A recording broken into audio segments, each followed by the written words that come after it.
Heyo everybody, Haku here with my live reaction or read-through for Kubera Season 2, episodes 101, 102, and 103. This would have been when things were coming out weekly, coming off of a hiatus, and last week instead of a normal read-through, I did a character ranking. So if you want to see what it feels like it was longer than a week ago, much longer, but if you want to see my character ranking, go back, check the live tab, it'll be there.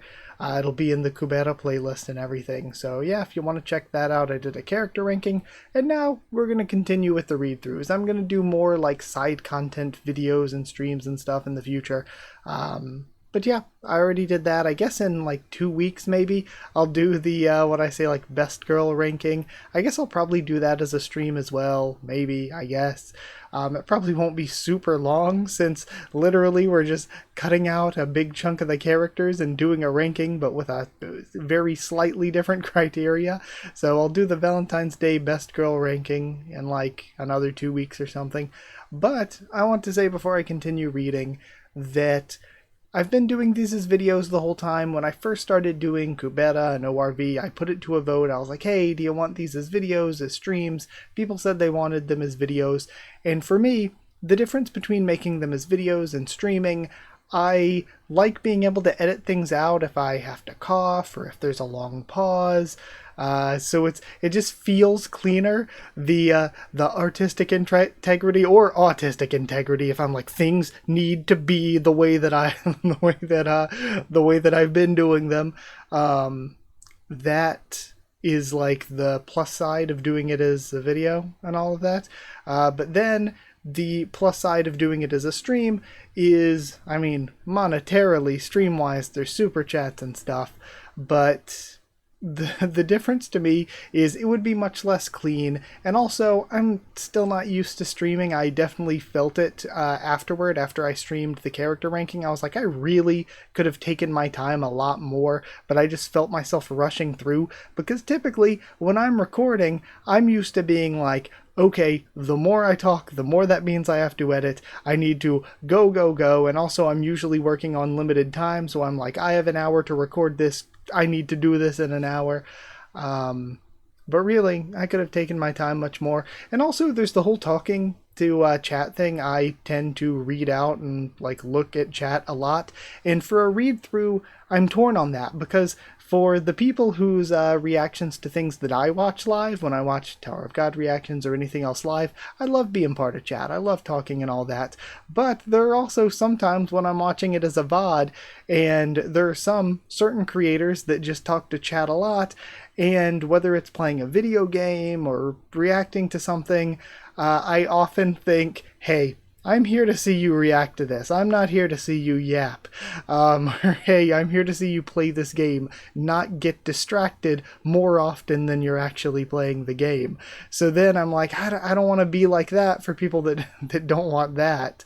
So I don't know. It's up to whatever you prefer. And the other big plus side for streaming is that if you were to ask me the difficulty or the time put in or how much work it is, streaming is probably 3 times easier than doing something as a video. Doing something as a video is at least 3 times more time consuming and requires more input from me.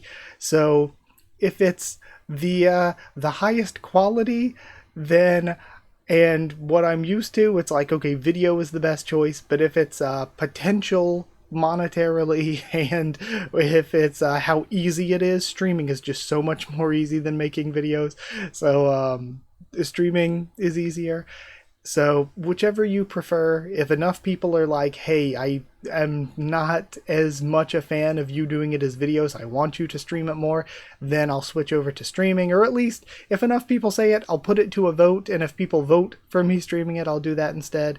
Again, it would be like 1/3 as time consuming, maybe even less time consuming than that. But it would be I don't know, janker maybe, because I'm going to be reading chat the whole time, talking, yapping the whole time. Is there anything else? There was something else I wanted to say, but now I'm losing it. Now I'm losing the train of thought. Oh well. It was probably something about doing it as a video versus doing it as a stream, but I legitimately don't remember. I have completely lost that train of thought. So let's get into reading. We're going to read these 3 chapters, which is going to be half of the arc titled Outsider, and then we'll do the other half next week. Man, it's really bothering me because I'm like, what if that thing that I forgot was important? Oh well, it happens, I guess. Either way, let's start reading Season 2, Episode 101. Starting with some huffing and a vision of Lee's. A powerful Rakshasa friendly towards humans. Keep him on our side at all costs. Luckily, Lee's has the Golden Knight. Even if she's facing death, as long as she has enough vigor left, the best option for the people in the city, and as well for Yuta. And we see Asha turning away. Lee's injured and bloodied. She wakes up, coughing. Lee's is awake. Tell them we have some randoms. Here, have some water. Thank you.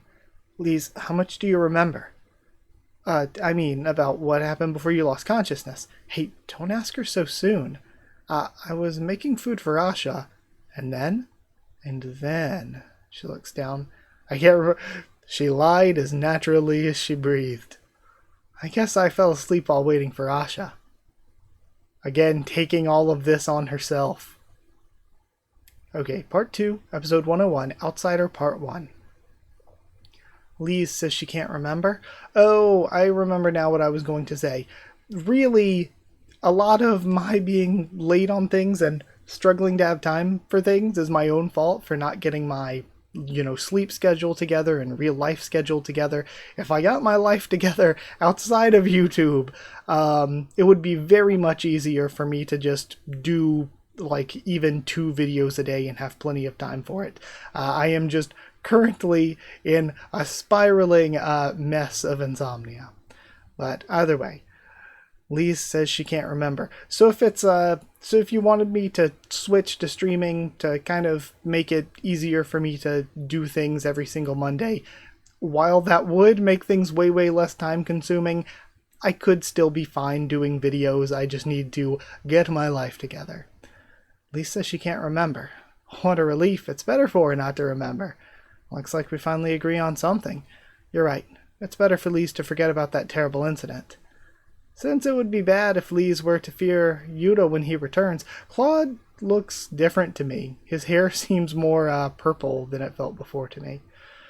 Doesn't this mean that she could treat him just like before if she remembers nothing? We have Ron's face. You're such a dick. Have you ever heard of taking things from another person's perspective? What do you mean? I think of other people's perspectives all the time. This kind of thing doesn't work unless the person getting eaten isn't stupidly kind. You can just tell that Lee's is the type of person who would gladly sacrifice herself, if it's for the city. This is my conclusion, from carefully analyzing Lee's perspective. Is he actually insane? I mean, it's one of those things where he's right with Lee's personality. This is totally what Lee's would do. Like, he's completely right, as in, like, correct, as in he has the right read on her as a person, but Ron's looking at it from a more like actual like moral, is it a good or bad thing perspective, where Ron's like, this would be a bad thing for her, even though, like, Claude's right, she would totally just go along with it. For someone who's analyzing so carefully, how could you have failed to predict that Yuta would leave and things would turn out like this, says Lutz. Well, I didn't quite expect Yuta to leave the city. Even when he said all he could see was Lisa's neck, he may have avoided her, but he didn't leave the city, so I thought it would be the same this time. But after actually going through that, I guess he couldn't handle it. Still, don't worry, he'll be back. Once Shiras get fixated on something, they can't get away from it that easily. You know, right? The longer a creature's lifespan is, the harder it is for its love to fade. When you look at the reasons for divorces among halves, quarters, and purebloods, the problem is almost always the ones with shorter lifespans. It feels like you really like each other at first, but at some point you start feeling like things are not like that anymore. Ron, that's why I wish you would fall in love with a creature with a longer lifespan than you. Creatures with long lifespans, their love doesn't wane as quickly, so you'll almost never get hurt. And he thinks back to that flashback.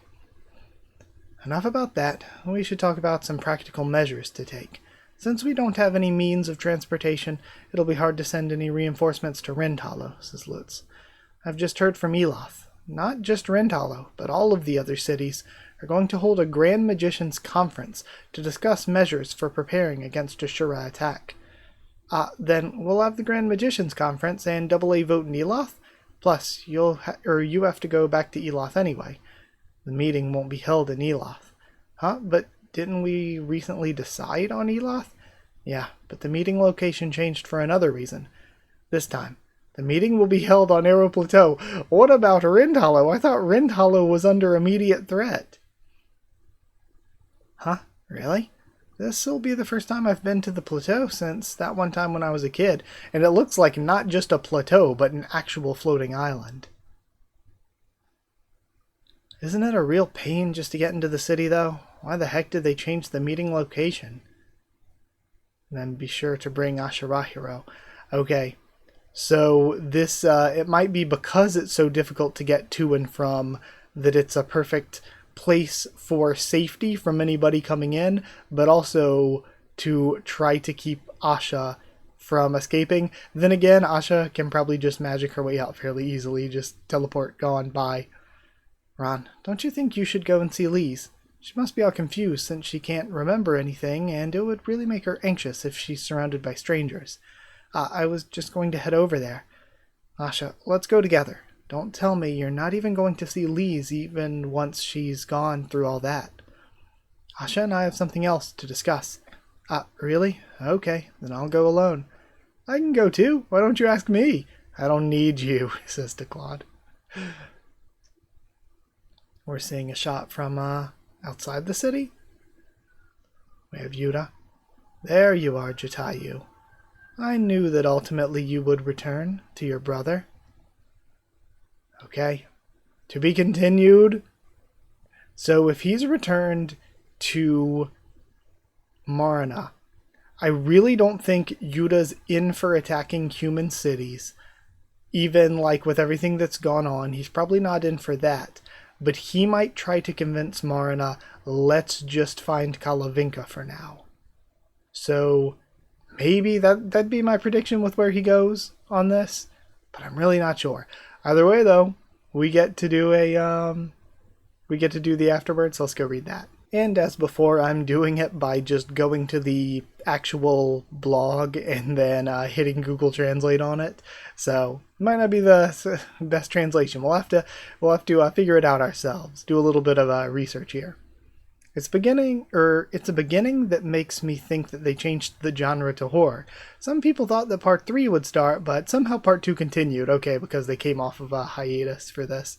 I haven't even shown you everything in the trailer for part 2, so it would be difficult for it to end like this. True, when I was doing my character ranking, I used images from the prologue in order to make the thumbnail, and I was like, I don't know if we've seen, like, pretty much any of these. Like, we've seen very few, if any. We have seen, actually, now that I think about it, at least one that I remember, the Gandharva one, but there are very many that we hadn't yet seen. For those of you wondering where's the Yuta scarf, or where the Yuta scarf went, here's a capture. Do you see Juogi, Lise behind you? Lutz usually sits at the top, because he's a priest and not young. Previously, the Calibloom Magic Guild gave the top spot to someone else. It's not that he's higher in rank than Lutz, but it's because the place is a magic guild, and he's the leader, plus the age difference is just courtesy. And then Arrow Plateau is the most secretive of the 6 cities on the planet Willarv. Eloth was a bit annoying here and there, including when Saha appeared, but Arrow Plateau. And then, thank you for waiting for over a month. I'm trying to do a good job with the remaining 2 parts so that they don't end up late. Will it be okay? Will it be okay? It has to be okay. And then, oh, that's not it. Oh well. Okay. I love how the heart is empathy.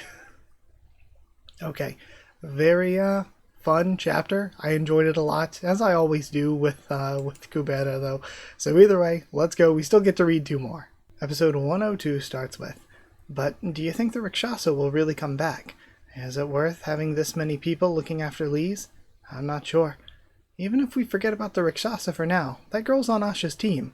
Asha doesn't really seem to treat her like a teammate. Didn't Asha just leave that night, even after seeing what happened to her? Most people wouldn't even be like that with a stranger. If anything, Asha's even nicer to me. That's true. But why does she follow Asha around so much when Asha treats her like that? Isn't she the one who drew the Sword of Return? It's not like she's powerless, and she's not not at an age where she can't fend for herself. Maybe she's staying with Asha for her money. I doubt it. She would have she would have to have some serious nerve to do that. She seems to have a lot of nerve from what I've seen. I was making food for Asha. I was waiting for Asha. She says this kind of stuff like it's no big deal, and it drives me nuts. Yeah, who does she think she is? Making food for Asha and waiting for her. Does she think Asha's fan club doesn't do that kind of stuff because we don't know how to? We just don't want to bother. So this is Asha's fan club, or the ones taking after Lise. I can't believe that she actually thought that Asha would come meet with her. Asha had planned to stay in a room at the Earth Temple at that time. What? The more I hear, the more ridiculous she sounds. She's got a lot of nerve thinking that someone staying in a room 9,050 meters in the air will come down for dinner with her. Looks like she thinks that she and Asha have some kind of special relationship. You would think she would back down when she sees how much Asha can't stand her. Excuse me, you old bags? Could you go inside and talk about that somewhere quieter? Gossiping like that about someone in a public place is a real nuisance to people passing by. Ron is the best. Then, Outsider Part 2. Oh, Ron. Why? And they leave, flustered. We have Lise with Ron. Listen, the thing they were just talking about just now, I didn't hear them. Ron is like so kind, but also every time somebody speaks, the facial expressions are so good in Kubera, because you can, even just from this like barely any lines, you can tell exactly how Lise is feeling, doing her same thing where she's like, oh, I don't remember, I didn't hear it, just continually putting things on herself. Every time you see Ron, he looks like he cares so much and feels so bad about the person, but he also looks so exasperated. He looks so exhausted. Every time Asha's like, well, instead of like communicating, he's like, all you gotta do is tell Lise that, and Asha's like, well, actually, whatever. He's just like, come on. And then Lise is like, oh, actually, I didn't hear him. He looks like he feels so bad for what she's going through, the pain she's in, but also he just looks like, oh my god, he's just so tired of it all. I didn't hear a word of what they said, so please, don't mention it again. We have this thump with Yuta reacting, probably because she has the piece of him there. He's resonating with it. What's wrong all of a sudden? It's nothing. Anyway, Jatayu, so you're saying, in spite of it being dangerous to gather together, if I just tell you why we're gathering together again, you'll take care of finding Kalavinka and getting into the Shura realm. Yeah, it'll be a bit hard for me right now, but it's better than you hanging around the snakes.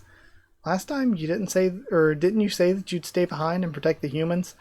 My desire to protect them hasn't changed. That's why I'm trying to distance myself. Brother, I didn't know I was such a hopeless monster. What would I do, or what should I do? Would the Garudas accept me like this? I know you don't want to believe it, but you must, Marna. The little runt you believe to be your brother is a monster filled with lies. Marna. Of course they'll accept you, Jatayu. You're my brother, and the son of the Garuda clan. How could they turn their backs on you? What a relief. Everything's still okay. He lied as naturally as he messed everything up. He's continuing to mess things up. This is going to come back to bite them, I feel like. He walks off. The snakes are gathered in that direction, so it'd be best if you didn't go alone with me by your side. Okay, it'd be best if you didn't go alone. With me by your side, they wouldn't even touch you. What's that light? I'm creating another path for the high-rank Shuras to come here. Right now, the snakes are targeting Rindhalo and Eloth, but it would be very difficult to attack both cities with our current forces. Rindhalo has so many magicians that it's actually called the City of Magic, and Eloth has a lot of special defenses, plus both cities are surrounded by double-layered barriers. Our ally, who played a crucial role in a Terra and Calibloom, has turned his back on the snakes and gone missing. So, if I were to stay out of this now, things would get very desperate for the snakes. That's why you're summoning more allies, or trying to summon more allies. But the problem is that there aren't guys strong enough among the guys that Sagara can summon. Even if the Asheras can barely afford to spare one guy, I doubt they'll have any stronger reinforcements or if even the Asheras can barely afford to spare one guy, I doubt they'll have any stronger reinforcements to offer. Basically, the Asheras only sent Huda, and he's like, well, if the Asheras are only sending Huda, there's probably not much better they can do. Then who on earth could Sagara summon for reinforcements? I'm not sure either. That's right. You probably can't even imagine, since you forgot everything anyway. We have this crackling lightning. Is this their father? What are you thinking? Are you feeling angry, frustrated, desperate because the strongest Gnostica from the Garuda clan has ended up like this? Or do you miss your father? And then question mark, Garuda clan Gnostica. Okay, so this is who it is? Okay, no, they look different there. There it looks like, I'm assuming that's what Garuda looks like. But then that looks like a younger Marina, so I guess that's a flashback. Oh, sorry, but all of those are wrong. If you called me here just to show me this, you must really not have much to do. This is what I thought. Marina, Garuda clan 3rd stage Rakshasa right after the Great Upheaval.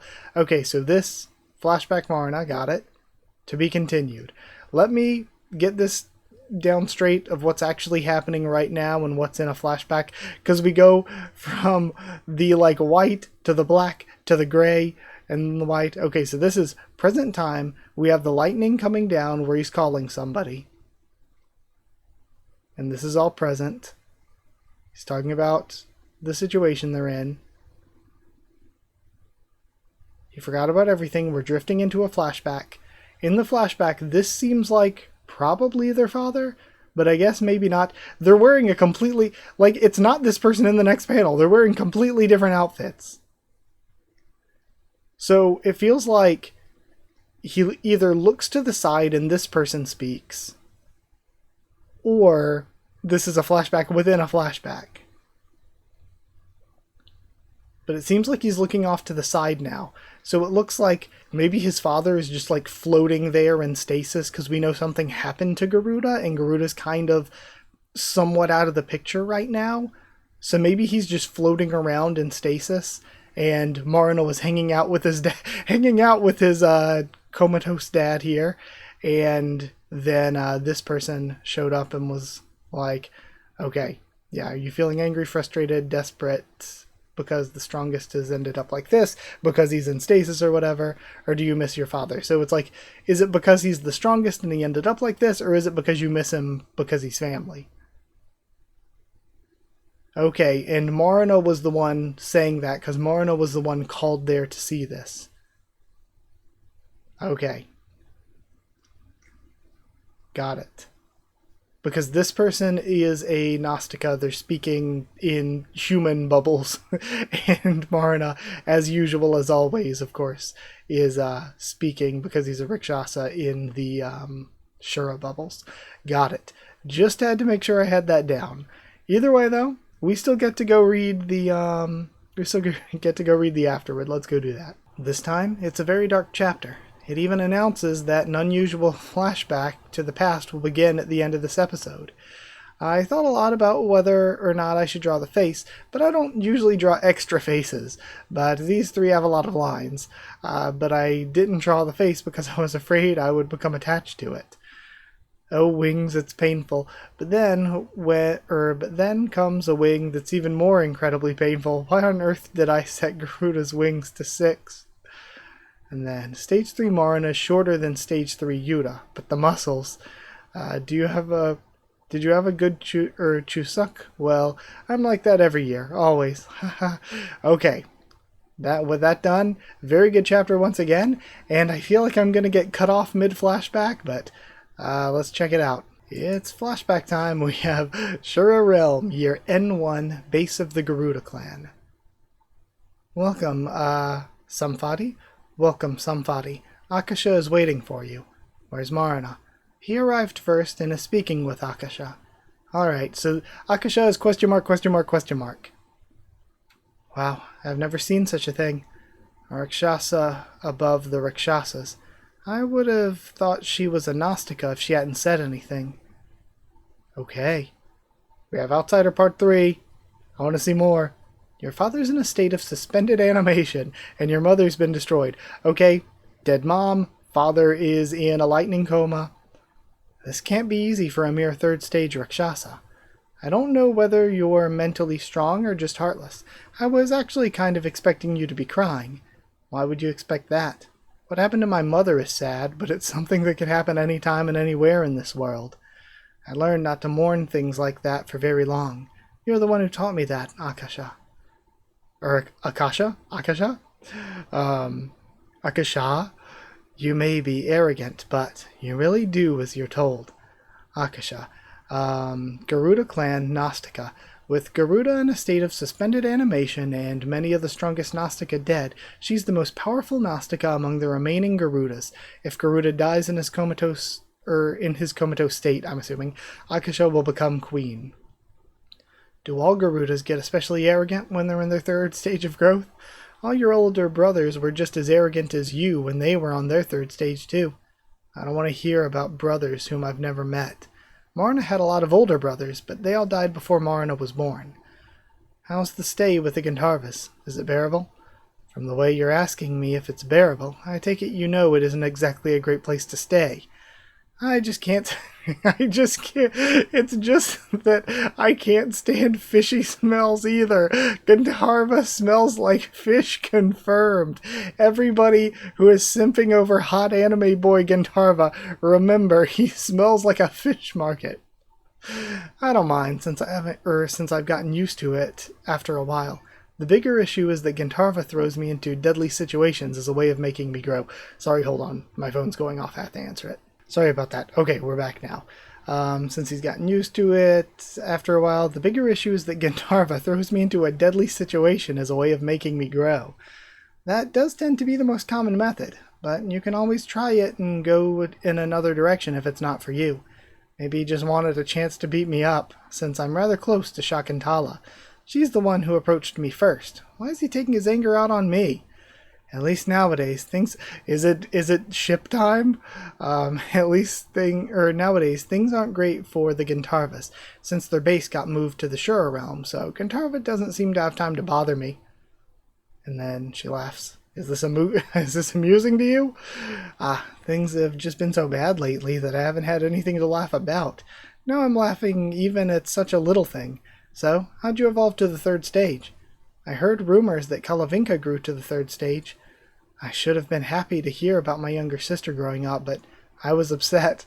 Your younger sister becoming your older sister all of a sudden? I'm her older brother. All I could think about was how embarrassing it would be if I met her again. It was when I was upset after hearing about her that Gandharva decided to toss me into a fiery pit like usual. I suddenly ended up growing like this, with sparks flying from my body. I see. So the key to your growth to third stage was not wanting to lose to your sister. Then growing to fourth stage may be surprisingly easy. There's a good chance it'll work with the standard techniques. Marna, the reason I called you here is because you need to advance to the fourth stage as quickly as possible. There's only around 4 years left, so you need to hurry. 4 years left? What'll happen if I don't grow before then? If you don't, then all of your siblings will die. But it would be hard for you to grow all by yourself in 4 years, so I found someone to help you. Coming out, Samphati. Okay, so we're introducing another character into the mix for Marna's past. Oh, the reason we're getting this introduction here is probably to tie back into who Marna's summoning.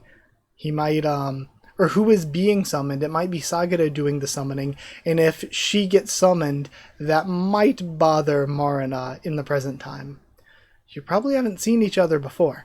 She's a publicly busy figure. And then we have a full body panel here. Seems like her feet or don't transform. Samphati, Garuda clan 5th stage Rakshasa. the first Rakshasa to have reached the 5th stage in the shortest time, only 5,000 years, of the entire species. She appears to be psychologically lacking something, since revenge was her only motivation for growth. She sometimes behaves strangely. Ah, I've heard about her. It must have been around 300 years ago that she reached the 5th stage. Anyway, what was that you were saying before? All of my siblings will die if I don't grow in 4 years? Has something happened to Jatayu or Kalavinka? Marna, I suggest you don't mention that name in front of Samfadi. Jatayu, I mean. It was the name of Samfadi's sibling who passed away 300 years ago. Ah, the names of dead Rakshasa are sometimes given to newly born Rakshasa. Wait, something seems strange here. 300 years ago is when my brother escaped Taraka and joined the Garuda clan. Okay, this is getting into some interesting stuff. If he was given that name at the time, doesn't that mean he didn't have a name before then? No, he did. He was just hiding it. So, was he really given the recycled name? Or is he not actually like a physical... Well, I mean, he would still be a potential brother. But is he maybe even just the original Jatayu? But he had Taraka joined into him or something? I don't know. We don't... Again, it's one of those things with like bringing Teo back to life where I was like, I can't say anything because I don't even know if it's possible yet. I don't know what is possible with this. Your brother hid his real name and joined the Garudas with the fake name Jatayu. Why? What reason could he have for needing to hide his name? Let's talk about that after you finish growing. Somebody, take Marna away. So is Yuta his real name? He took the fake name Jatayu because he was just reusing it from the Jatayu that died. Yuta might be his real name because that's what Taraka calls him, right? And if that's the case, then... Did he say, call me Yuta to Liz and Asha? I don't remember. Did he say that? Or during the naming process, did Liz say, oh, what about Yuta? And he was like, yeah, let's go with that. If so, is this some kind of like Liz having some connection ahead of time and guessing it? I don't remember if it was her that said something or if it was him that just said, oh, just call me Yuta. I don't remember. And then what reason could he have for needing to hide his name? Let's talk about that after you finish growing. Samfadi, take Marna away. Wait, shouldn't you at least explain what's what? This is a very important secret. I can only tell my most trusted confidants. Marna, if you can't grow within 4 years, you have no right to hear about this. If that happens, I'll send Samfadi instead of you. Send her? Where? I need to rest. Samfadi, do whatever it takes to make him grow. Whether you need to beat him or torture him. Wait, are you doing this because my father isn't here right now? If you can run away if you'd like to, Marna. There's no reason for us to keep you here if you refuse to do the training. However, I hope you won't forget that the lives of your siblings depend on you growing up. Right now, I'm giving you a chance to save them. That's when things started getting so bad that I would actually miss the days when I would get beaten up by Gandharva. To be continued. Very cool. There is a lot of very intriguing mystery going on that was introduced this chapter. I don't know if we'll get any more flashback with him training, the training arc, the growth arc, or if we'll go back into the present time, but I'm thinking we're kind of getting hints at who might have been summoned, who might have been sent here, potentially. Okay, we're getting deeper into this stuff with the Shuras, and it's really cool. Either way, though, let's go check out the afterward. Afterward this time, there seems to be quite a few people who are surprised that Marna has 3 stages of growth after the Great Change. But the fact is that in episode 38 of Part 1, Marna appeared in his 3rd stage of growth after the Great Change. And then Fly Marna. It may look pitiful, but it was a minor thing compared to what's to come.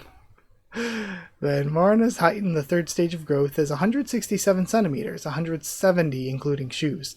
Sampathy, Samfadi was her name, I think, is 168 centimeters with the left foot and 178 with the right foot. Since the shoe is on the left foot and the height is the same as the right foot, you can assume it's 178.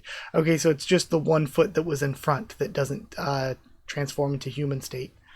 From the comments of last episode, I guessed this person as Gandharva, Vinata, Shakuntala, and Teo. Gantarva and Shakuntala are located in the homeland of the Gantarva tribe. Vinata, Marina's mother, isn't here at this point. Okay, dead. And Teo can't be here. Okay. Got it. Very fun set of chapters. I'm going to go ahead and put this on the Patreon screen as I'm doing the outro. Thank you so much to everybody for watching. I had a lot of fun. I actually, again, don't have the most time. So either way, I've got to go do whatever. I'll read the next half of this next week. Thank you so much for all of your support. Thank you so much for watching. Like if you did like the video, comment down there to tell me what you thought of these chapters. My first thoughts and reaction, I absolutely love them. I had a ton of fun with it. Subscribe for more Kubera, much more on the channel. I forgot to say at the intro, please vote. If you're interested in Tower of God, please vote in the Tower of God character poll. If you want a link to the Discord server, it's free and open for anyone. Ask and you can get a link. If you want to help support the channel by dropping a super thanks, it's very appreciated. If you want to help support the channel and get your name here at the end of videos, get One Piece videos a little bit early, then hit join down below to become a member, or go to patreon.com/Haku of the Tubes, or a link will be in the description. But either way, that's it. Thank you so much to patrons and channel members. Thank you to Chosen Regular Evan Hawley, to Magical Girls, FR Nono, JA, and the D-Van, to Cheriton students, David Langstaff and Folded Ghoul, to Slayer candidates, SG and Stan Cedar, and to Pure Element, Pate Ariel. Thank you so much for your support. Thank you so much for watching, and I'll see you all next time.